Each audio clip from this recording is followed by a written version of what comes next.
विधानसभा चुनाव की तारीखें जैसे जैसे नजदीक आ रही हैं, तमाम पार्टियां अपने अपने प्रत्याशियों के नाम की घोषणा कर रही हैं। इन सब के बीच जो एक तीसरा विकल्प बन के सामने आया है, या यूं कहे तीसरा मोर्चा लोगों के सामने आया है, JLKM के रूप में उसने अपनी चौथी सूची जारी की है और 25 उम्मीदवारों की घोषणा की है।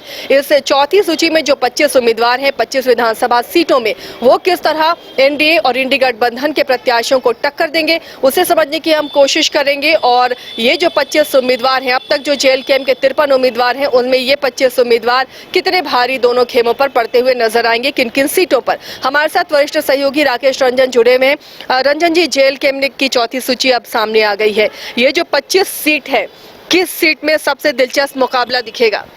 देखिए, अगर 25 सीटों पर घोषणा हुई है और जिस बात का इंतजार था कि जयराम अपने नाम की घोषणा करेंगे कि उनके लिए दूसरी सीट कौन होगी, तो जब आप इन 25 उम्मीदवारों की लिस्ट देखिएगा तो आपको लगेगा इंतजार अभी और करना है। जयराम ने अपनी दूसरी सीट पर से रहस्य का पर्दा हटाया नहीं है। एक डुमरी की सीट है जहां से जयराम महतो चुनाव लड़ेंगे, ये तय है।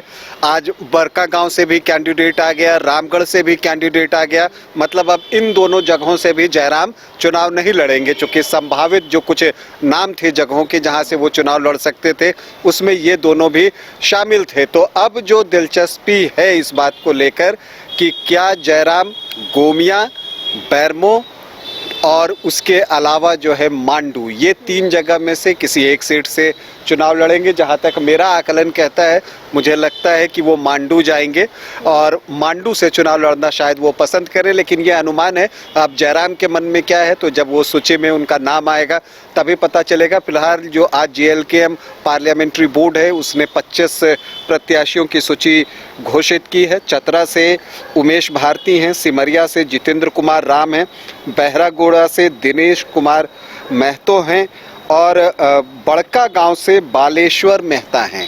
तो बड़का गांव से देखिए, कल ही नाम की घोषणा हुई कि अंबा प्रसाद कांग्रेस के टिकट पर चुनाव लड़ेंगी। बीजेपी ने रोशन लाल चौधरी को उम्मीदवार बनाया है और अब जो है बालेश्वर मेहता का नाम जो है, वहाँ ये त्रिकोणीय मुकाबला बना पाएंगे। ये त्रिकोणीय मुकाबले को बना पाए या नहीं बना पाए, लेकिन अगर ये महतो मेहता चौधरी वोट में अगर ये अच्छे से काट लें उसे, तो इसका फायदा जो है वो अंबा प्रसाद को मिल सकता है और नुकसान जो है रोशन लाल चौधरी को हो सकता है।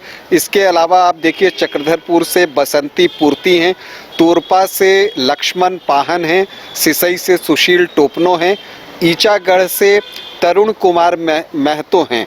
तो तरुण कुमार महतो जब आ जाते हैं तो आप ये भी समझ लीजिए कि ईचागढ़ की सीट भी जो है कुर्मी बाहुल्य सीट है और वहाँ पर जो है कुर्मियों की संख्या बहुत ज़्यादा है। सविता महतो अभी विधायक हैं, अब वो चुनाव लड़ती हैं या उनकी बेटी लड़ती हैं स्नेहा महतो, ये तो वक्त बताएगा।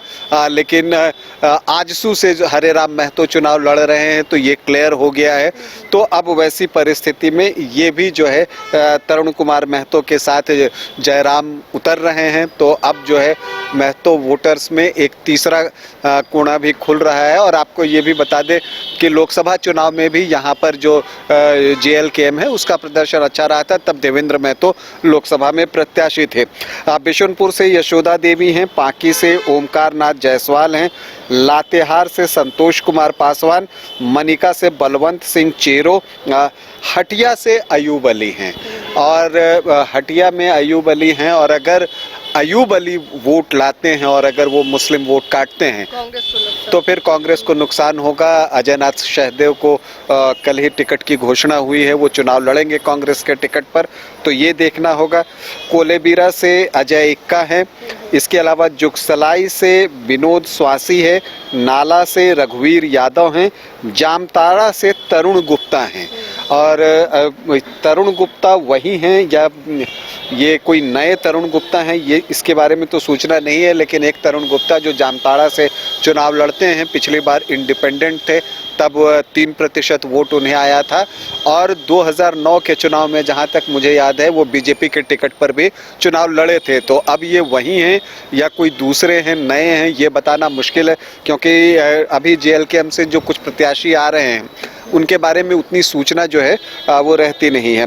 जमशेदपुर वेस्ट से प्यारेलाल साहू हैं, रामगढ़ से परेश्वर महतो हैं और मनोहरपुर से दिलबर खाखा हैं और जगन्नाथपुर से आपको लोकीनाथ गगरई हैं शायद, और विश्रामपुर से विवेक तिवारी।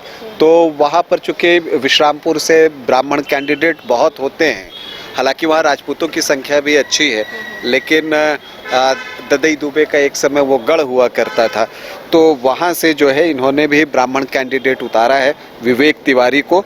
और मधुपुर से सद्दाम अंसारी हैं। तो मधुपुर भी एक जहाँ पर कि खुद मंत्री हफीजुल चुनाव लड़ेंगे, और वहाँ पर अगर JLKM के प्रत्याशी जो है सद्दाम अंसारी अच्छा कर जाते हैं तो फिर आपको मंत्री के लिए मुश्किलें हो सकती हैं हफीजुल अंसारी के लिए, क्योंकि वहाँ पर कॉन्टेस्ट जो है वो नज़दीकी होता है बीजेपी से, तो इसलिए जो है तो जी हाँ, तो वो नुकसान उठाना उन्हें पड़ सकता है। बोरियो से उमेश मडैया हैं और गढ़वा से सोनू कुमार यादव हैं। तो ये 25 प्रत्याशी जो है JLKM ने आज घोषित किए। इसे मिलाकर कुल 53 प्रत्याशी जो है वो JLKM ने दे दिए हैं। ये चौथी लिस्ट है और अब कुछ एक लिस्ट की और अभी उम्मीद है, क्योंकि अभी तो एक जयराम का ही एक जगह से नाम आना बाकी है। सभी प्रतीक्षा कर रहे हैं कि ये चुनाव JLKM लड़ता कैसे है, ये महत्वपूर्ण है। देखिए, लोकसभा चुनाव में एक फिजा बनी थी उनके नाम से, अब जो है इतने 5-6 महीने के बाद उसने जोर पकड़ा है या वो धीमा हो गया है, ये देखना जो है वो महत्वपूर्ण होगा। और ये चुनाव जयराम के राजनीतिक करियर के लिहाज से भी बहुत महत्वपूर्ण है, और चूंकि वो खुद 2 जगह से चुनाव लड़ेंगे तो ऐसी परिस्थिति में वो कितनी जगह चुनाव प्रचार के लिए जाते हैं, ये भी महत्वपूर्ण होगा। चलिए, तो ये इस बार का चुनाव बहुत ज़्यादा दिलचस्प होने जा रहा है, क्योंकि इससे पहले 2 खेमे नज़र आते थे, NDA और इंडी गठबंधन, लेकिन अब क्या इस विधानसभा चुनाव में तीसरा खेमा या तीसरा मोर्चा JLKM बना पाता है? क्या दोनों खेमों को उसके प्रत्याशी कड़ी टक्कर दे पाते हैं, कड़ा मुकाबला दे पाते हैं, त्रिकोणीय मुकाबले में सामने सामने की टक्कर को तब्दील कर पाते हैं? इस पर हमारी नज़र बनी रहेगी। आप देखते रहिए News 22 को।